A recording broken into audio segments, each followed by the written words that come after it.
साढ़े सती के मध्य चरण से आप आगे बढ़ रहे हैं कुंभ राशि वालों। लाइफ में बराबर धूम धड़ाका, हंगामा, प्रॉब्लम्स, लाइट साउंड शो बराबर चल रहा है और उसके बावजूद आप आगे बढ़ते जा रहे हैं, क्योंकि आगे बढ़ते जाना और हिम्मत नहीं हारना तो आपका मूल स्वभाव है। बढ़ते जाइए, क्योंकि आगे आने वाले समय बहुत अच्छा आने वाला है। नमस्कार, स्वागत है आपका दीपक ज्योतिष में और स्वागत है मेरे चैनल 21st सेंचुरी मॉम में। पिछले कुछ समय आपके समक्ष नहीं आ पाई, उसके लिए क्षमा प्रार्थी हूँ, माफ़ कर दीजिए। आज आपके सामने प्रस्तुत हूँ आपका अप्रैल माह का पूर्ण ज्योतिषीय विश्लेषण लेकर। तो जो ये अप्रैल का महीना आने वाला है, ये बहुत अच्छा समय है, कारण छत्र नामक योग आपके लग्न में बन रहा है। देखिए, इसको आप अपने चंद्र राशि से भी देख सकते हैं, यानी कि जहाँ 11 लिखा है वहाँ, अगर वहाँ आपका चंद्रमा है तो आपकी वो चंद्र राशि कुंभ है, और या फिर आपके लग्न में 11 लिखा है तो भी आपका कुंभ लग्न है। तो आप इसको राशि या लग्न दोनों से देख सकते हैं। मेरी प्रेडिक्शंस दोनों पर इम्प्लीकेट होंगे। अब बात करते हैं कैसा रहेगा आपका अप्रैल महीना। तो अप्रैल महीना बहुत सारे उतार चढ़ाव लेकर के आने वाला है, क्योंकि शनि, मंगल और चंद्रमा शुरू में आपके फर्स्ट हाउस में है। शनि बहुत स्ट्रांग पोजीशन में शश नामक पंच महापुरुष योग बना करके मूल त्रिकोण में है। तो स्ट्रगल तो है, इसमें शक नहीं है, और स्ट्रगल होने के साथ साथ हिम्मत भी है, पराक्रम भी है, जिससे आप आगे बढ़ते जा रहे हैं। बीच में बहुत टूट फूट, बड़ी प्रॉब्लम्स लाइफ में आई, लेकिन आप आगे बढ़ते गए और आगे बढ़ते जाएंगे। समस्याओं की कोई कमी नहीं है, लेकिन सबसे अच्छी बात यह है कि उन समस्याओं से आप निजात पा जाएंगे, रुकेंगे नहीं, थकेंगे नहीं और ब्रेक डाउन नहीं होगा कहीं भी, चीज़ें आगे बढ़ती जाएंगी। चंद्रमा शुरू में आपके फर्स्ट हाउस में रहेंगे, उसके बाद हर 2.25 दिन में घर बदलते हैं, तो उसके अनुसार आपके मूड्स स्विंग होंगे, आपकी मानसिक स्थिति बदलेगी, भावनाएं बदलेंगी। बुध 9 अप्रैल के बाद आपके सेकंड हाउस में होंगे राहु के साथ, ऑफकोर्स अपनी नीच स्थिति में है, और शुक्र लक्षाधिपति योग बना रहे हैं आपके सेकंड हाउस में सूर्य और बुध के साथ। सूर्य और राहु ग्रहण योग भी है। तो कुल मिलाकर के, क्योंकि 30 डिग्री के डिस्टेंस पर 7 प्लैनेट्स, 4 सेकंड हाउस में और 3 फर्स्ट हाउस में हैं, तो छत्र नामक योग बन रहा है। फर्स्ट हाउस यानी कि आप खुद सेल्फ, और सेकंड हाउस यानी कि कुटुंब। तो इस समय आपकी पर्सनल लाइफ में और कुटुंबीय लाइफ में आपके सेकंड हाउस जो है वो आपका कुटुंब का घर होने के साथ साथ आपकी वाणी का घर है, फूड का घर है, धन का घर है, धनेश है। तो धन से कंसर्न बहुत सारे पॉजिटिव चेंजेस आपकी लाइफ में आएंगे। काफ़ी हद तक एक बड़ा धन आने की पूरी पूरी उम्मीद है, और इसके बाद उससे भी अच्छी स्थिति, क्योंकि जब 14 अप्रैल को शुक्र तीसरे घर में चले जाएंगे, जहां बृहस्पति ऑलरेडी हैं, फर्स्ट राशि यानी मेष राशि है, तो मेष राशि में मंगल सूर्य क्योंकि उच्च के हो जाते, तो सूर्य उच्च के हो जाएंगे और जुपिटर के साथ होंगे, तो बहुत तेज पराक्रम, हिम्मत, कुछ एडमिनिस्ट्रेटिव बेनिफिट्स, गवर्नमेंट से बेनिफिट्स आपको मिलेंगे। और जुपिटर और सूर्य का साथ होना, जुपिटर यानी ज्ञान, सूर्य यानी राजा, सूर्य यानी प्रकाश, सूर्य यानी शक्ति, सूर्य यानी तेज, सूर्य यानी एडमिनिस्ट्रेशन, सूर्य यानी पावर।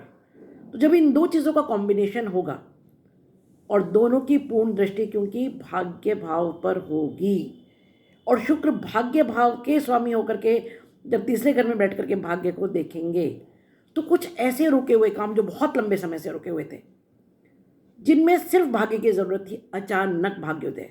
अचानक भाग्य से आपके संतान से रिलेटेड कुछ काम, आपके प्रोजेक्ट से रिलेटेड कुछ काम, बिजनेस से रिलेटेड कुछ काम, राज्य से संबंधित कुछ काम, गवर्नमेंट से संबंधित कुछ काम, पिता से संबंधित कुछ काम, बहुत सारे ऐसे काम। इनफैक्ट क्योंकि शुक्र आपका चतुर्थ घर का स्वामी है और भाग्य का स्वामी है, तो लैंड की, मकान की, वाहन की कोई डील आप कर सकते हैं, अचानक खरीद सकते हैं, या इस डायरेक्शन में कुछ ऐसा काम करेंगे जो रुका हुआ था।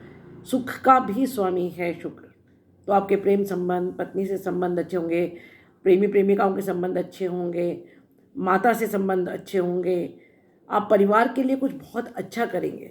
हाँ, जब सूर्य यहाँ आएंगे तो एक चीज़ ज़रूर है, और वो ये है कि आपकी ईगो बढ़ेगी। और वैसे भी बुध क्योंकि नीच स्थान में है, ठीक है, बुध इस समय आपके 5th हाउस के और 8th हाउस के स्वामी होकर के क्योंकि नीच में है, तो संतान के साथ विवाद, संतान के साथ थोड़ी सा मतभेद हो सकते हैं, गुरु के साथ मतभेद हो सकते हैं। वाणी विशेष रूप से थोड़ा संभालिएगा। वैसे भी राहु है, राहु अचानक आउट ऑफ बॉक्स थिंकिंग भी देगा, ऐसा नहीं है। देखिए, बुध यानी बिजनेस, बुध यानी मैथ्स, बुध यानी इंटरनेट, आपका कम्युनिकेशन, बुध यानी वाणी, बुध यानी फूड। तो इन सब चीज़ों में अचानक कुछ आउट ऑफ बॉक्स आइडियाज़ आएंगे, आपको बिजनेस आइडियाज़ आएंगे, ये पॉजिटिव भी है। लेकिन क्योंकि राहु आपको कई बार छल करने पर मजबूर कर देता है, राहु कुछ ऐसा अचानक करा देता है जो आप करना नहीं चाहते हैं, तो बाद में पछताएं, उससे अच्छा ये कि अपनी वाणी संभालिएगा। कुल मिलाकर के ये समय बहुत अच्छा समय है। आप बहुत सारा पराक्रम करेंगे, बहुत सारे नए आइडियाज़ को इम्प्लीमेंट करेंगे, बहुत सारे ऐसे काम जो बहुत लंबे समय से आपके रुके हुए थे अभी अचानक बन जाएंगे। कारण मंगल आपके 1st हाउस में है, तो कालपुरुष की कुंडली में मंगल पहले घर का ही स्वामी होता है, मेष राशि का। तो अपने घर के, खुद के घर में जब मंगल है तो आपको ज़बरदस्त एनर्जी देगा। पिछला कुछ समय ऐसा था जब निराशाएं थी, आपको लगता था अरे मुझसे तो कुछ होगा ही नहीं, ये सब तो ख़त्म हो जाने वाला है, मुझसे अब ये काम आगे नहीं बढ़ेगा। जो प्रोजेक्ट्स आपने लिए थे आपको लगा था अरे छोड़ दो, क्यों कर रहा हूँ मैं, किसके लिए कर रहा हूँ या किसके लिए कर रही हूँ। तो उन सब चीज़ों में आप में री एनर्जाइज होंगे आप, आपके मस्तिष्क में शक्ति, उसके अलावा मसल पावर का आप यूज़ करेंगे, फिजिकल स्ट्रेंथ होगी, बहुत सारी चीज़ें होंगी। हाँ, थोड़ा सा आपको मेंटल स्ट्रेस आपको हो सकता है, क्योंकि बुध हमारे बुद्धि से कंसर्न है, और अष्टम घर के स्वामी जब नीच में हो तो कई बार डिप्रेशन या इस तरह की कुछ चीज़ें क्रिएट करते हो। उसके लिए मेडिटेशन करते रहिए, और हो सके तो अपने आप को थोड़ा सा एक हैप्पी एनवायरनमेंट में बना करके रखने की कोशिश कीजिए। लेकिन इस समय भाग्य साथ देगा, और मंगल क्योंकि राजेश के भी स्वामी हैं, ठीक है।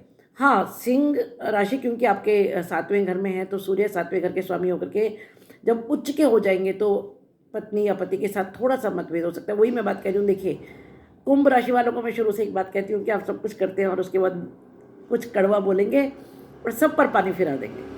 तो वो चाहे वाणी संतान के साथ हो, वो चाहे वाणी पति या पत्नी के साथ हो, वो वाणी चाहे प्रेमी प्रेमिका के साथ हो, क्योंकि 5वां घर आपके प्रेम का घर है ना, संतान का घर है।